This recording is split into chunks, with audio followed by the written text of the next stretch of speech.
Aujourd'hui, moi, je me demande si on n'a pas tué le football qu'on a aimé. Je vous explique pourquoi. On a les amoureux du jeu, ceux qui regardent le foot pour le spectacle, l'émotion, pour le frisson qu'un joueur peut procurer juste par un dribble, une feinte, un geste, ou même, je vais vous dire, un tacle.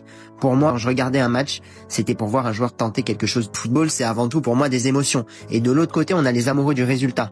Des data spécialistes, je vais les appeler. Ceux qui ne regardent que par les statistiques. Si t'as pas 30 buts, 20 passes D dans la saison, alors oui, je vais pas être hypocrite. Le football, c'est une compétition, il faut des résultats. Mais je suis désolé, ces joueurs plaisir, ces artistes atypiques qu'on aimait tant, et je précise bien aimer, c'est parce qu'aujourd'hui, on ne veut plus ces joueurs qui prennent des risques, qui tentent, qui osent l'impossible. On veut des joueurs qui rentrent dans un système tactique. Du coup, on va chercher des machines à stade, des joueurs formatés pour rentrer dans un dispositif, pour optimiser le jeu de l'équipe, être efficace mais sans folie. Le football, il devient plus rapide, plus structuré, plus physique, mais est-ce qu'il devient pas aussi plus fade? Moi, c'est mon avis. Moi, j'ai connu un football où les joueurs, ils avaient cette liberté, où un dribble, il pouvait être aussi important qu'un but, où on prenait le temps d'admirer un joueur, pas seulement ses chiffres.